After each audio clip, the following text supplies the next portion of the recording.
Não estava gravando. Então, vou aproveitar essa parada para começar a gravar e vamos fazer uma paradinha, assim, para a gente procurar baixar um pouco a atividade, as atividades de corpo, de fala, especialmente no meu caso de fala, de mente, no nosso caso de todo mundo, para a gente poder acessar um pouquinho, assim, voltar a olhar para esse refúgio interno. Então, eu vou usar aqui as imagens que o Tenzin Wangyal Rinpoche nos oferece das portas do refúgio interno. Então, ele diz que nós temos 3 portas. Nós podemos usar as 3 ou uma delas. Nós temos a porta do corpo. Ele fala também, brinca, com as 3 pílulas. A primeira pílula seria a quietude do corpo. Então, se nós aquietarmos o corpo, deixarmos o corpo ir se acalmando e repousando na quietude, se a gente soltar todo o esforço que está por trás dos movimentos do corpo, da agitação do corpo, nós vamos poder abrir a porta da quietude do corpo. Ou tomar a pílula branca, como diz o Rinpoche. A pílula da quietude do corpo. Essa é uma via de acesso para o refúgio interno. E ele diz que mais do que aquietar o corpo, nós tomamos consciência de que o corpo está quieto.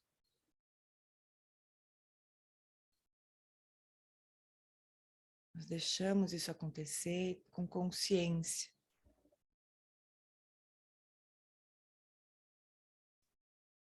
Então, guardem a quietude do corpo. É a primeira via de acesso ao refúgio interno.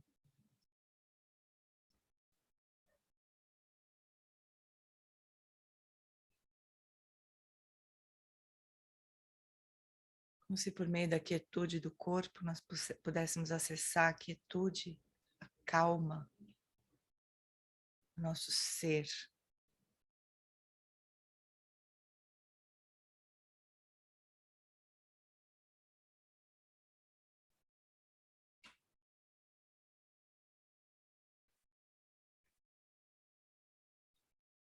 A segunda via de acesso ao nosso refúgio interno é o silêncio da fala. É a pílula vermelha, o silêncio da fala. Então, nós aquietamos externamente, aos poucos nós vamos silenciando internamente. O Poxa diz que apesar de todos os barulhos e todos os sons externos, o silêncio também sempre está presente.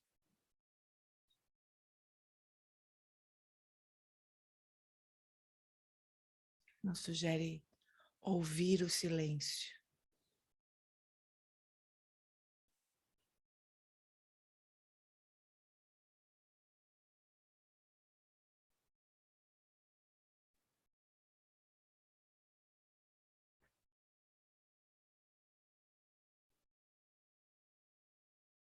E a terceira via de acesso ao refúgio interno é a espaciosidade da mente.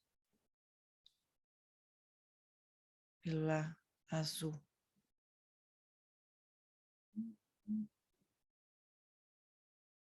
É soltar todo o esforço por trás das distrações, das ruminações. E recuperar a experiência de espaço interno.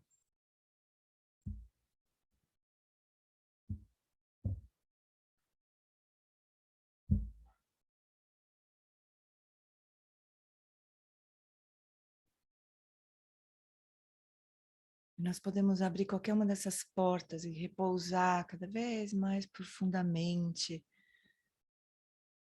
sentindo as qualidades naturais que brotam nesse refúgio interno. Como Norman Fischer diz aqui, a bondade, o amor. O Rinpoche resume essas qualidades falando que desse encontro da nossa consciência do refúgio surge o calor. O calor seria todas essas qualidades que brotam naturalmente. O amor, a compaixão, a alegria, a imparcialidade, todas as outras qualidades que brotam sem esforço desse lugar.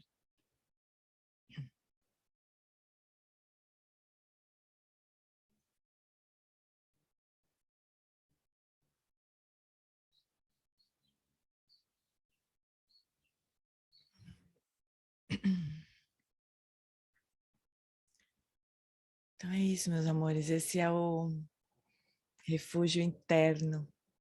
E o Rinpoche diz que essas pílulas a gente pode tomar várias vezes por dia.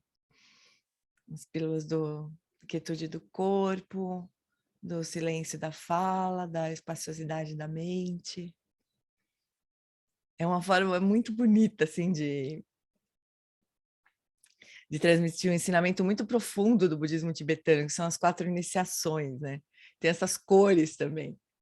A cor branca, vermelha e azul tem a ver com o corpo, que nesse caso, no budismo, a gente localiza essa experiência de corpo aqui, fala e mente no coração. Branco, vermelho e azul.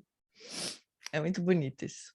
Mas esse é o refúgio interno, né? A gente não está falando de ninguém externamente. Então, a gente acessa assim. Quem gostou dessa explicação e quiser estudar mais o Tenzin Wangyal, eu recomendo muito um livro que chama Verdadeira Fonte de Cura. É um dos livros mais lindos que eu já li na minha vida, assim, uma delícia de estudar. E uma coisa super bonita que ele ensina é como que a gente pode usar as coisas externas para nos remeter a essas experiências internas, né? Então, a gente usa, por exemplo, a quietude do elemento terra, por exemplo, né? A gente vai para um lugar qualquer, assim, para uma... não precisa ser um lugar também, pode ser na nossa casa, né? Mas, especialmente, se a gente vai para a natureza e a gente se conecta com a quietude da terra, a estabilidade da terra, né? E se isso nos remeter à experiência interna de quietude, de estabilidade, então ele diz que nós estamos sacralizando a terra. A terra se torna sagrada para nós, porque ela nos devolve ao nosso refúgio interno. Super bonito, né? Se a gente ouvir o silêncio externo assim, das coisas, né? Se a gente pudesse conectar com isso, com silêncios também, se torna sagrado para nós. E o espaço, né? Ele sempre brinca que eu já vi isso acontecer também. A gente vai para um lugar muito alto, assim, né? Uma montanha. Chega lá no alto da montanha e aí a gente olha para aquele espaço gigantesco aberto na nossa frente. Em vez de a gente se conectar com a experiência desse espaço, a gente fica procurando enxergar as coisinhas que estão lá embaixo, assim, né? Como se a gente não aguentasse o espaço vazio, a gente quer ocupar o espaço, a gente não consegue experienciar o espaço em si, que é maravilhoso.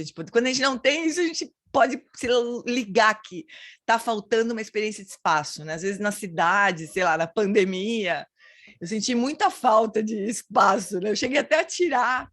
Eu tinha, por causa dos meus sobrinhos pequenininhos, quando eles eram pequenininhos, agora não são mais, né? A gente tinha rede nas janelas, na varanda. Eu arranquei as redes todas para poder olhar, pelo menos pela janela, para o espaço que tinha fora da minha casa. Né? Então, ele fala que a gente precisa ir disso demais, né? E a gente não... Eu lembro uma vez eu estava em Extrema, que é um lugar super lindo, né? Uma montanha, um maravilhoso lugar. Eu estava com uma amiga lá, curtindo aquela vista maravilhosa, aquele espação. Aí chegou uma turma, chegou um cara para mim e falou: por favor, você tem force? Eu falei, o quê? Primeiro foi uma dificuldade de entender o dialeto, assim, na verdade era fósforo, porque eles iam fazer um churrasco ali, sabe, naquele alto da montanha. naquele espaço maravilhoso. Também, né? Cada um ocupa o espaço como quer, né? Tudo bem, tá bom também, mas é importante a gente usar a natureza, né? Se beneficiar dos elementos naturais, assim, para poder entrar em contato com esses elementos internos, né? Então, como eu estava gravando, eu vou só rapidinho ler aqui. Então, a palavra refúgio vem da raiz do latim, significando voar de volta, retornar ao ninho, voltar ao lar, a melhor e mais verdadeira natureza, um lugar de total segurança, que é esse refúgio interno. O mundo é cheio de luta, paranoia, governo não ajuda, comunidade fragmentada, amigos próximos nos traem, membros da família se irritam e param de falar contigo, ou pior, ficam doentes e morrem, deixando você desolado, em permanência completa. Né? No mundo assim, ter um sentimento, um refúgio em alguma coisa totalmente confiável é profundamente reconfortante.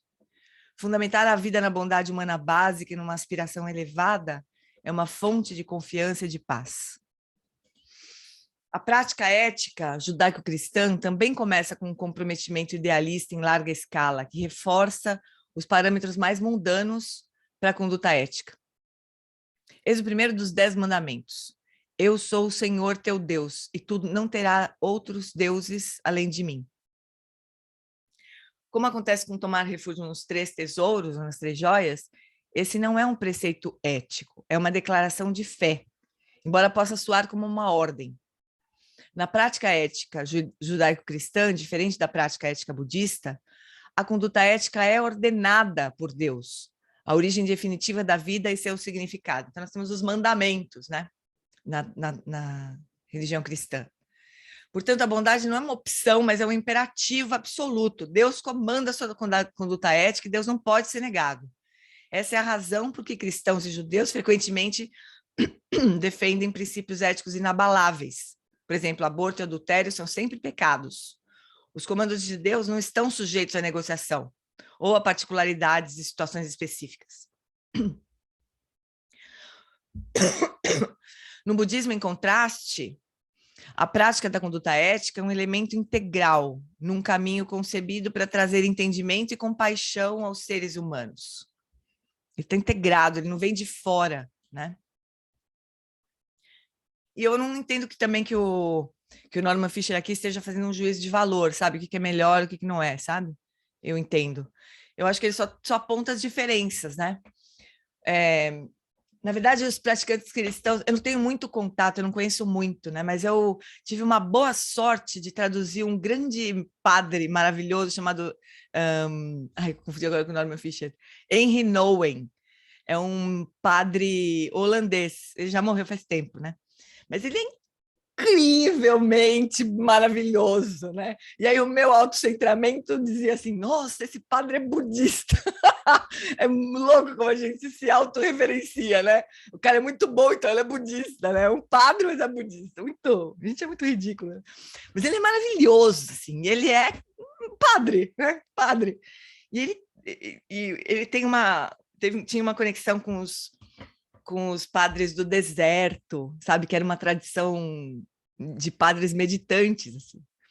Coisa mais linda. Então, as pessoas que realmente internalizam os mandamentos todos, né? E essa fé cristã, eles são pessoas que encontram isso dentro também. O livro dele que eu traduzi chama... Putz, é um salmo. Então não é um nome muito normal, assim, Eu vou pegar depois, Ivone, vou te mostrar. Mas transforma meu pranto em dança, eu acho. Eu vou pegar depois. Ele tem algumas coisas traduzidas também de outras pessoas, que dá pela editora Vozes. Transforma meu pranto em dança, eu acho. Mas eu vou confirmar. E ele tem um livro muito lindo que eu já cansei de pedir para Vozes para deixar eu traduzir, que é pequenininho, assim, eu vou voltar a pedir, porque agora o cara que estava lá saiu, quem sabe esse novo me ouve.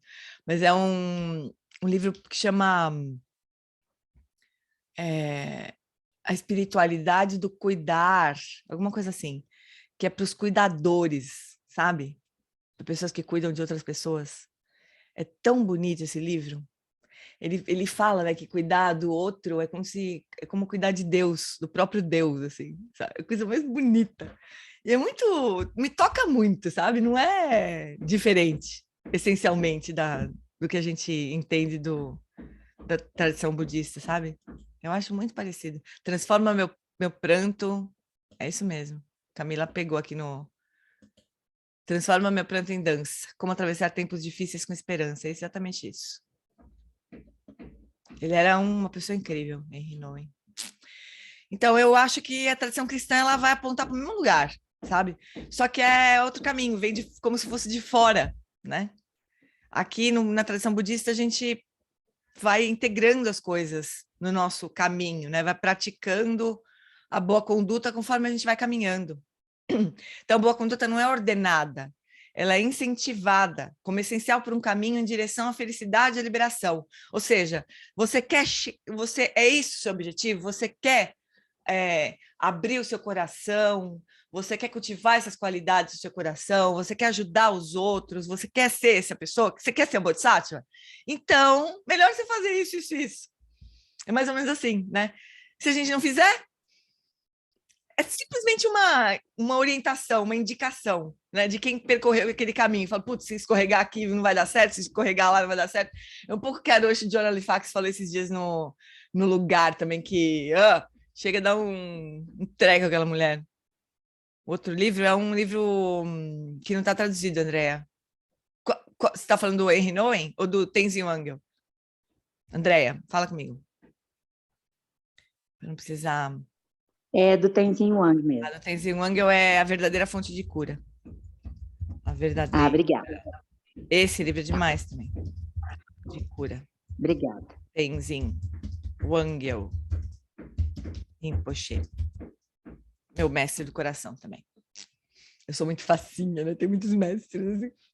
É que a gente vai encontrando essas criaturas maravilhosas, a gente vai falando, eu quero nunca mais separar dele, né? A gente vai virando aluna também. Então aqui, assim, é como se os bodhisattvas que percorreram aquele caminho, eles entendessem onde é que a gente pode escorregar, né? A Joana Halifax escreveu um livro lindo, que é A Beira do Abismo, e ela falou na comunidade do lugar na segunda-feira que esse livro A Beira do Abismo é uma história, são histórias das coisas que ela fez errado, né? Dos erros que ela cometeu. E ela achando que aquilo poderia nos ajudar. Então é isso, não são mandamentos, né? Mas essas pessoas que percorreram o caminho falam, aqui você pode tropeçar. Ó, ali tem uma casca de banana, você pode escorregar. E você não vai chegar onde você mesmo quer. Esse é o conceito da ética budista, né? Então, a ética budista tende a ser flexível. Porque o que não dá, não dá. E às vezes a gente vai vai demorar para poder conseguir compreender a importância daquilo e seguir, né? Tá bom, é assim que é, né?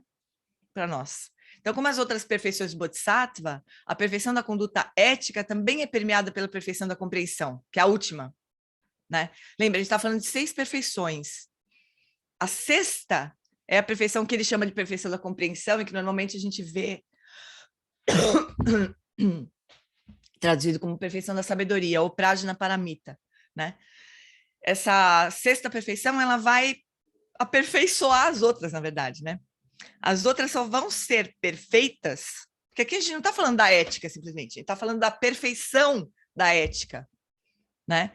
Ou seja, uma atitude ética que não tem o entusiasmo, né? Nossa, eu sou assim mesmo, acho que é para mim mesmo, me ajuda a mim mesmo, sabe? Esse entusiasmo, acho que para mim, para o meu próprio caminho, esse entusiasmo é importante. Daí acabo, né, arrastando algumas pessoas. Assim. Então, a perfeição da ética vai ser quando a gente tiver a sabedoria de entender que não tem alguém aqui tomando uma atitude que é X para beneficiar outra pessoa. Né? É a vacuidade das 3 esferas que ele explicou lá na perfeição da sabedoria, da generosidade, né? Ops. Então, a conduta ética é vazia de conduta ética. É como se a gente não tivesse nada para alcançar, na verdade, né? É tudo que a gente tem para fazer, é isso. no caminho. Então, no caminho do Bodhisattva, a conduta ética é uma questão mais ampla e aberta, com mais dimensionalidade do que normas e regras imutáveis. É muito interessante isso, né? É muito interessante porque o fato de ser flexível não quer dizer que é relativo, né? Tem coisas que são absolutas no caminho budista, né? Assim, os ensinamentos fundamentais do Buda, eles são super claros, né? Não cause mal aos outros, traga benefício aos outros e treine a sua própria mente. Isso é inegociável no caminho budista, se é que você quer tomar, não é obrigado, né? Mas se você quer seguir, não tem negociação. Agora, como isso vai acontecer? Isso que é bonito. Não tem um manual, né? Tem referenciais, vamos dizer assim. Cada um de nós pode ser que algumas coisas sejam mais fáceis de seguir, outras menos. A gente vai tropeçando, vai aprendendo, vai olhando para o outro, vai aprendendo, e assim a gente vai caminhando, né? Eu acho super lindo isso. Acho super bonito. E aí, amores? O que vocês me contam?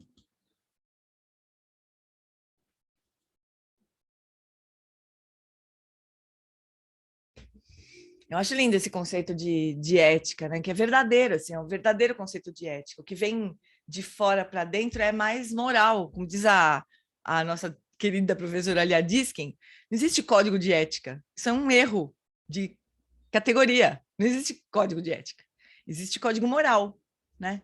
A ética é uma outra coisa, ela brota de dentro, brota desse desejo de não causar mal, de beneficiar o outro, né?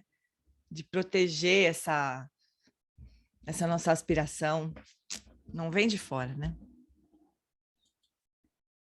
Mas a gente precisa de referenciais, a gente não sabe como fazer isso. Então a gente fica olhando para os bodhisattvas, né? O que o Buda faria no meu lugar? O que a Norman Fisher faria no meu lugar? O que a Johnny Fax faria no meu lugar? O que o Alan Wallace faria no meu lugar? O que o Lama Santa faria? A gente vai olhando para esses exemplos, assim, vai tentando seguir o caminho, né? Desse jeito. Evolução. Então, eu entendo que algumas pessoas religiosas não gostam da teoria de Darwin sobre a evolução. A teoria evolucionista inicial parecia sugerir que a existência de um Deus e, consequentemente, de uma prática de conduta ética ordenada por Deus não era fundamental para a humanidade. Darwin quebrou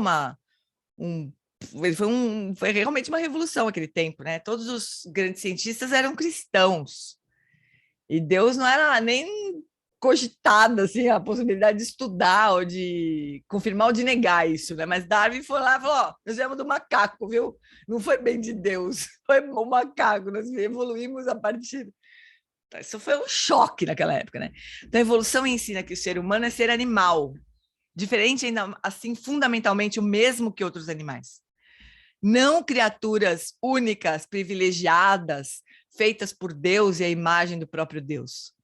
A vontade de sobreviver é essencial a todos os animais, e o mais apto sobrevive. A sobrevivência foi concebida como o cerne da questão. Poder, força, principalmente sorte, a garantem. Não a bondade ou a proteção especial de Deus. Portanto, a teoria da evolução parecia enfraquecer a base da conduta ética judaico-cristã, e mesmo a religião como um todo. Eram vistas, sob o enfoque da teoria da evolução, como ornamentos não essenciais, como desenvolvimentos culturais que poderiam atrasar o progresso da humanidade. Mas a teoria da evolução evoluiu. A própria teoria da evolução evoluiu, né? Estudos posteriores de biologia social sugerem que a cooperação, o altruísmo, a bondade, a solicitude e o amor são funções evolutivas poderosas. Recentemente surgiu uma discussão, não sei se vocês acompanharam. Encontraram um fêmur, né, devia ser um fóssil, né? Mas um fêmur, uma descoberta arqueológica de um fêmur consertado, assim, de um fêmur que tinha sofrido uma fratura e tinha sido cicatrizado, né?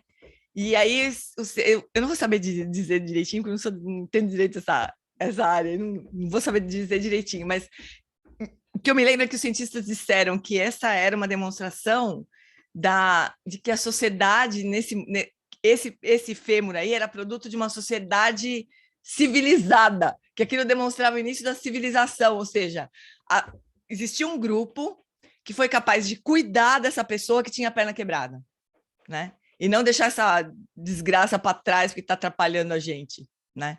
Eles cuidaram de alguém que não conseguia se cuidar sozinho. Isso é a definição de civilização. Eu lembro o Alan Wallace fazendo uma crítica, assim, falando, nossa sociedade parece não ser muito civilizada, porque ela não é capaz de cuidar dos mais necessitados, assim, das pessoas que são mais desafortunadas, né? A gente deixa as pessoas para trás, assim. Então, isso não é civilização. André está falando que viu isso, que era isso mesmo, que mostrava que agora se cuidava das pessoas e não abandonava. É lindo isso, né? Qual que é a prova do início da civilização? Não era um grande artefato assim tecnológico, né? Era o cuidado. Isso é super bonito, né? Então, a sobrevivência do mais amoroso, né? Do mais gentil. Então, a sobrevivência, na teoria da evolução evoluiu, estudos posteriores de biologia social sugerem que a cooperação, altruísmo, bondade, solicitude, amor são funções evolutivas poderosas e a capacidade humana para cooperação e comunicação podem ser a nossa habilidade mais poderosa para a sobrevivência. Atualmente, quando encaramos o grande potencial de dano planetário em larga e devastadora escala, é possível que precisemos desenvolver essas habilidades mais do que nunca. Soluções técnicas para a mudança climática são mais ou menos conhecidas e factíveis. O ponto não é isso, né? A gente pode pensar, será que não tem uma tecnologia para resolver esse problema do clima? Tem, mas a tecnologia ela precisa ser aplicada, né? É a falta de cooperação, de motivação, a falta de conexão humana que nos impede de salvar a nós mesmos. Embora seja incrivelmente idealista, pode ser que o caminho do Bodhisattva e outros caminhos religiosos que vão em direção ao amor universal sejam a nossa ferramenta mais prática para o futuro. A perfeição da conduta ética, que purifica o coração da sua cobiça, avareza, autocentramento, agressividade, é necessária para a sobrevivência da vida humana na Terra. Sabe que eu estou vendo muitos professores... Agora estou pensando no negócio aqui. Incrível, assim, a quantidade de professores que estão ensinando, estão dando esse tipo de ensinamento do caminho do Bodhisattva, sabe? Quase todos os grandes professores estão oferecendo um curso permanente sobre isso. Que eu acho que eles chegaram nessa mesma conclusão. Pessoal, é o seguinte, o negócio está feio. Se a gente não aprender a conviver, né?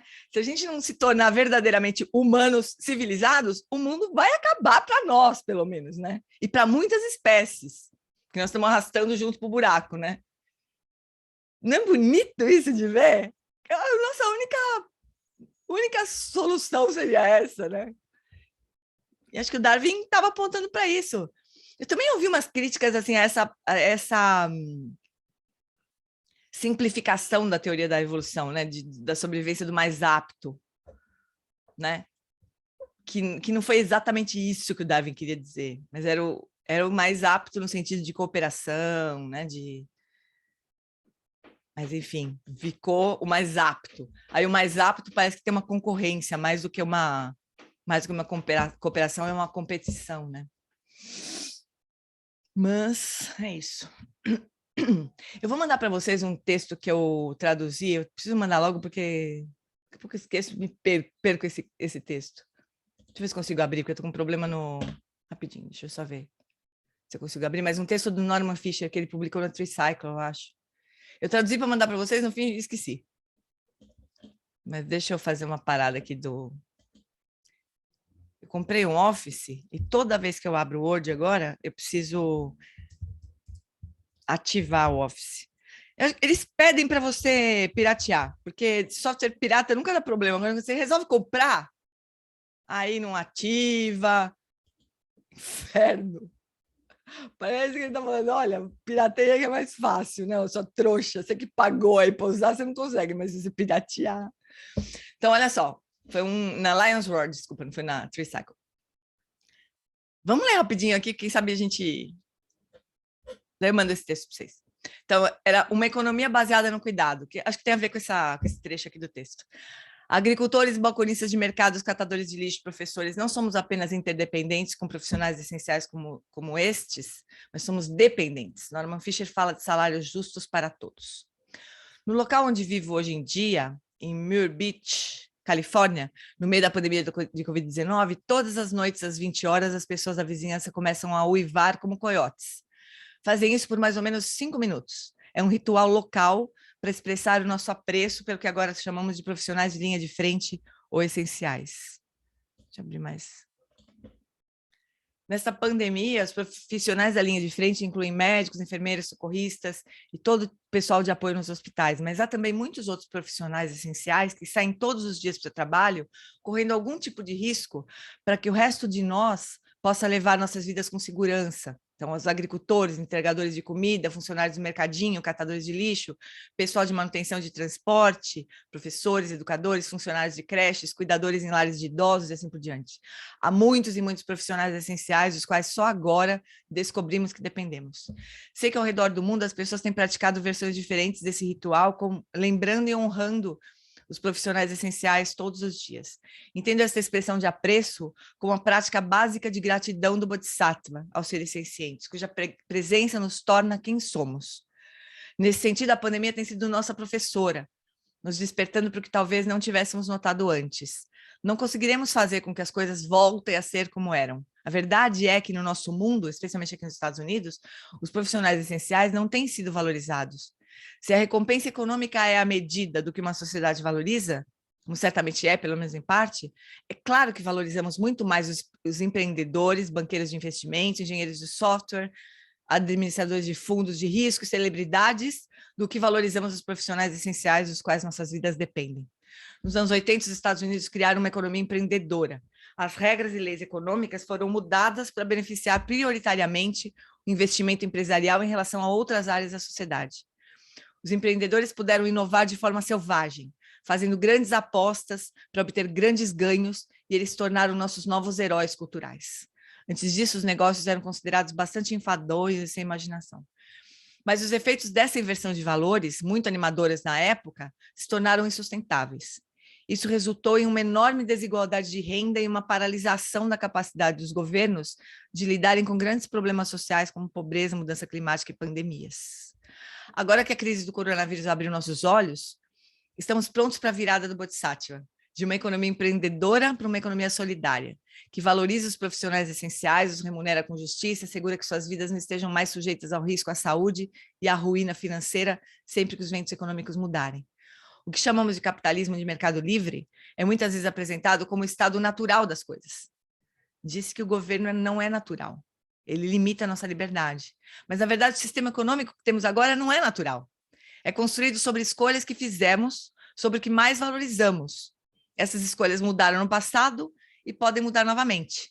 Isso não requer revoluções ou ideologias, requer apenas um senso de propósito, um compromisso com o cuidado e um desejo coletivo de que a política social siga esse compromisso. Não é tão difícil assim. Nós meditamos para deixar de lado a fantasia de que somos meramente indivíduos separados. Agora a pandemia tornou nossa interdependência, nossa dependência, na verdade, ainda mais clara.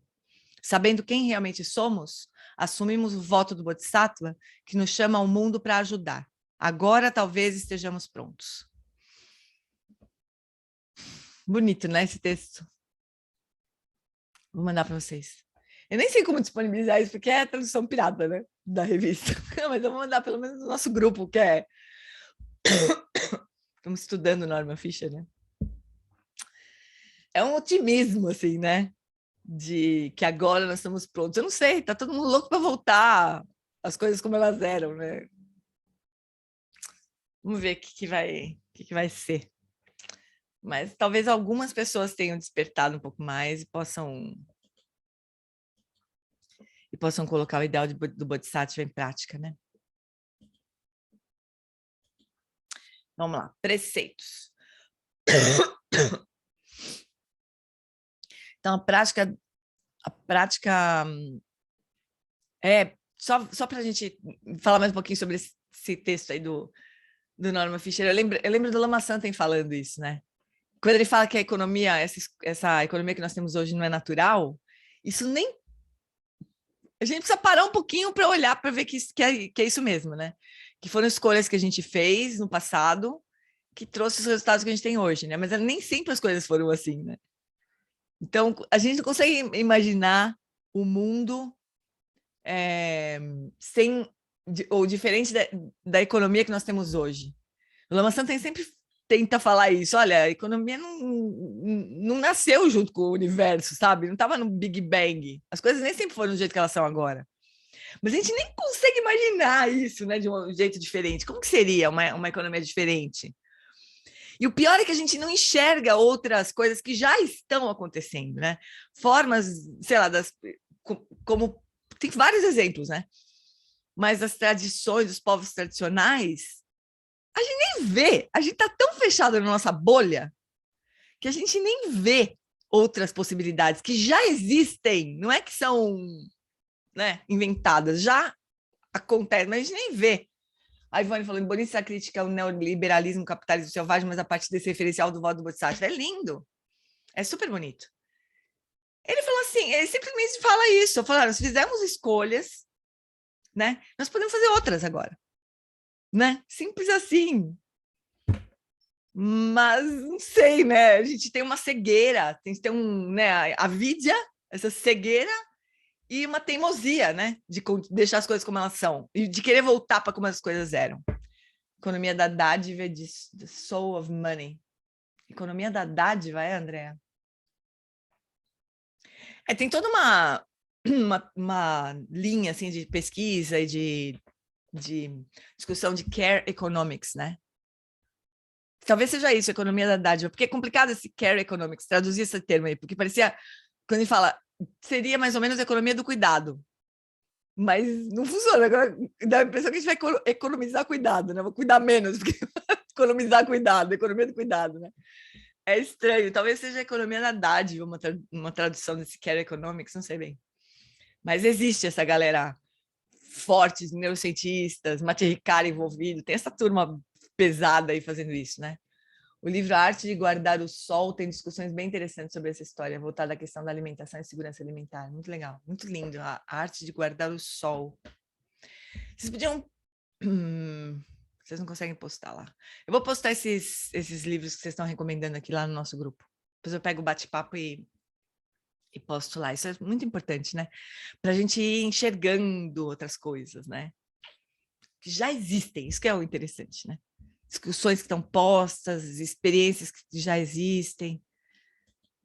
É muito bonito a gente poder estudar isso e para ampliar a nossa visão, né? Para que a gente possa ampliar as nossas opções de escolha, assim, também. O Lama Santen sempre faz discussões muito legais, assim, sabe? Sobre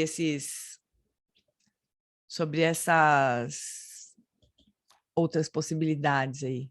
Economia das dádivas. Gift economics, não é o care economics, é outro conceito aqui. Estou vendo no subtítulo em inglês aqui, como gift economy mobiliza bilhões de intenções, ações e reações no mundo dos negócios.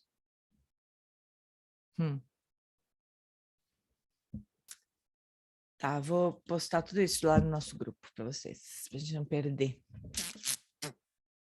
Deixa eu dar uma olhadinha aqui no livro para ver se vale a pena a gente... Acho que não vale a pena a gente avançar aqui, viu, amores? Deixar o título, esse tema todo para a próxima semana. E tem uma coisa também que engraçado como o capitalismo, se a gente bobear, essa versão neoliberal de capitalismo, ela vai se apropriando das coisas, né? Mas até essa questão das doações, de responsabilidade social, até isso vai virando ferramenta de marketing, né? Ferramenta de ampliação de negócios impressionante, assim. A gente pensa assim, mas pelo menos, né? A gente vai se contentando. Mas pelo menos. Então, sei lá. Talvez a gente tenha que tomar um pouco de cuidado mesmo e não aceitar, sabe, esse tipo de ação, como se fosse uma ação corporativa realmente ética, altruísta, né? Não sei bem, só estou aqui pensando alto, assim. Mas, não sei, a gente vê umas coisas que não combinam, né? Empresas que têm ações completamente tipo, sei lá, que causam acidentes, para não ficar dizendo nomes de empresas assim, mas empresas que causam acidentes terríveis, né? Por falta de compromisso com o cuidado das pessoas e depois acabam transformando aquilo, acabam transformando a ação, né, de correção numa ação mega humanista e altruísta, né? A gente não pode aceitar essas coisas, porque não é verdade, né? Recentemente eu fui convidada para dar uma palestra numa empresa dessas e eu não fui. Eu não vou, desculpa aí, mas não vai dar. Não vou, assim, não acho que vai, sabe, que, sei lá, as coisas têm que mudar de outro jeito, assim. Eu não vou fazer propaganda de empresas assim, não vou como é que fala, me vincular, como é que o Lama Santa fala? Ele usa um termo, não vou me associar a esse tipo de ação, né? Não acho que a gente deva se associar de alguma maneira, se vincular de nenhuma maneira, né? Mas sei lá, talvez eu esteja errado. Não sei bem. Mas é importante a gente olhar para essas experiências, né? Para a gente poder ter um olhar mais crítico, uma visão mais crítica das ações, das intenções, né? Certo, amores? Só eu falo, né? Putz, grilo. Tá bom, pessoal, vocês escrevem, vai. Tá bom, não vou ser injusta. Você podia falar também, né? Um pouquinho. E esse anima?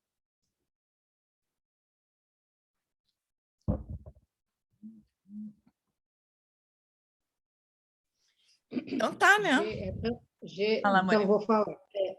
É tão acalentador, né, verificar de que não tem só gente destruindo, né? Tem gente construindo, né, com boas ideias, com bom coração, né? Esse livro mesmo do Soul, né, que é economia, né? Ou melhor, a alma do dinheiro, né? Então, eu imagino que tudo que a gente faz com a alma genuína, né, com nossa essência genuína, tende a dar certo, né? Mas o problema é que muitos de nós saímos dessa essência, né? E acreditamos que o capitalismo era a solução. Tem muita coisa para resgatar, né? Aí, para redirigir, assim. Tá bom, Mari, querida, beijo. Eu pensei um pouco numa imagem que me veio, que tem me vindo, na verdade, eu tenho uma vontade enorme de reproduzir isso, que é essa coisa do copo transparente. Parece, às vezes eu fico com a sensação que a gente está vivendo dentro de um copo, sabe? E talvez uma analogia em imagem para tudo que a gente não vê da gente, né? E dessa possibilidade de a gente para o nosso refúgio, do que é possível achar nesse refúgio interno. E a gente vive com a ilusão de que não dá, então fica procurando as coisas fora, mas o copo é transparente, dá para ver. Uhum. E a mesma coisa para essa história desse mercado, né, que o Norman Fischer falou no texto, que é o sistema, né, colocado. E que também o copo está transparente para ver, né. Então a gente fica que nem formiguinha andando dentro do copo, na terrinha ali, com os verdinhos, mas na verdade tem uma grande possibilidade fora, né. Uhum. O copo é transparente, mas a gente não olha, parece muito, né? Não. É o efeito da bolha mesmo, das bolhas de realidade que a gente escolhe de alguma maneira para viver dentro, né? Uhum. E às vezes elas são muito confortáveis e a gente vai se acomodando ali e, né, vai indo. Uhum. Sem desafiar, sem nem pensar que está na bolha. A gente acha que a gente está livre. Mas não está livre. A gente não está livre. Então, o Lama Santa ele fala uma coisa super bonita. O ponto não é furar a bolha, sabe? Ele fala, né? O ponto não é ir furando tudo que é bolha. É ir ampliando a visão. Então, sim, esse é o esforço, assim, do praticante também. E ampliando a visão, enxergando cada vez mais, assim. Sei lá, como a gente fez agora, né? Com esse texto do Norman Fischer. A economia de mercado, ela não é dada, ela não é natural. Ela foi criada a partir de escolhas. Então, que outras escolhas a gente pode fazer? Tem outras pessoas falando sobre isso, né? Então, tem aqui o Gift Economics, a alma do dinheiro, o Care Economics, tem pessoas fazendo isso. A gente precisa ampliar, olhar para essas coisas, né? Tem muita gente fazendo coisas legais, trazendo discussões importantes, né? A Tânia Singer e o Mati Ricardo foram várias vezes no Fórum Econômico Mundial falar sobre isso. Falar para os economistas, olha, ou vocês, sabe, abrem um pouco o olho, ou não se sustenta, né? Mas não é simples, mas é isso mesmo. Copo é transparente, mas parece que não é, mas é. Seria mesmo só olhar, né? Agora, olhar procurando com essa intenção de se livrar dos olhares viciados, né? Da cegueira. Fala, Aninha. Precisa Oi, levantar a Jean. mão, é só abrir o microfone e falar. Fala, amor. Então, eu acho que isso tem a ver com uma dimensão ligada também ao consumo, o que a gente consome, Uhum, e perceber essas relações interdependentes. uhum, Mas, às vezes, até tem um documentário do David Attenborough que trata disso e fala assim, ó, às vezes as pessoas acham, não vou consumir com canudinho de plástico, então a minha missão vai ser com plástico e tal. Mas só ficar no plástico não vai resolver.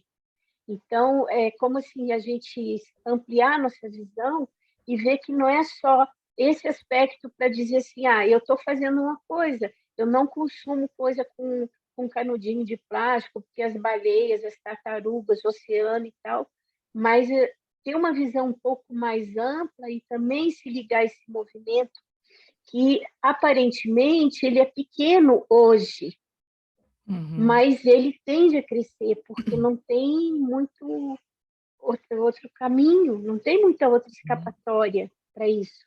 uhum. Então, perceber essa realidade, ter É, consciência dessa realidade e das implicações dela, porque isso orienta a nossa ação no mundo, a nossa ação com relação aos outros seres e tudo mais, né?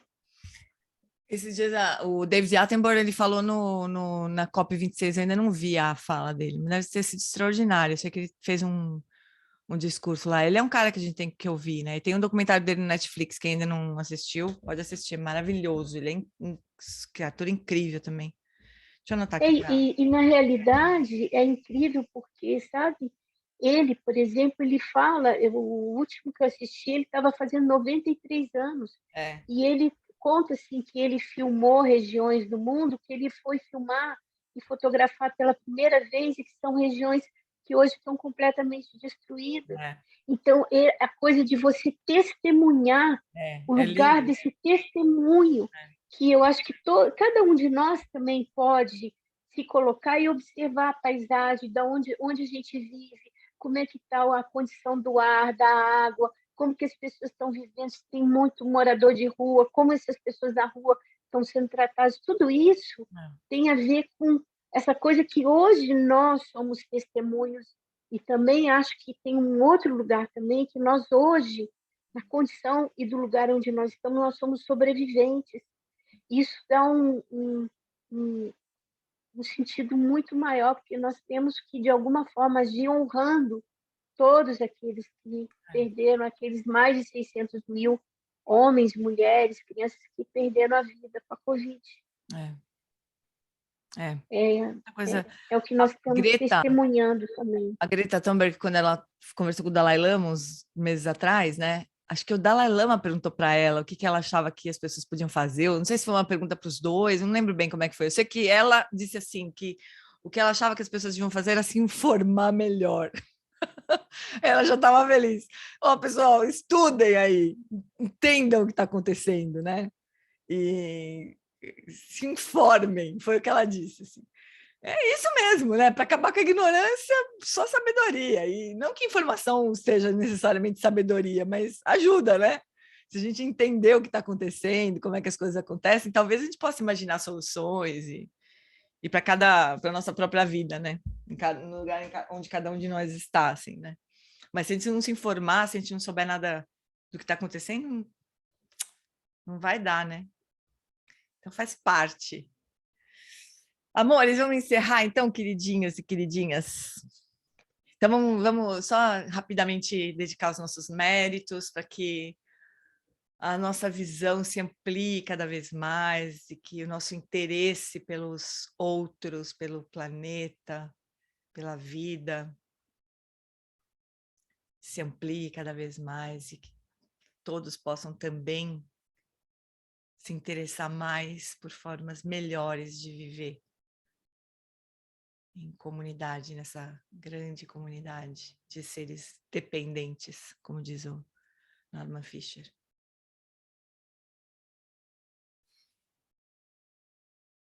Que os nossos méritos possam nos levar nessa direção e tocar os seres nessa mesma direção.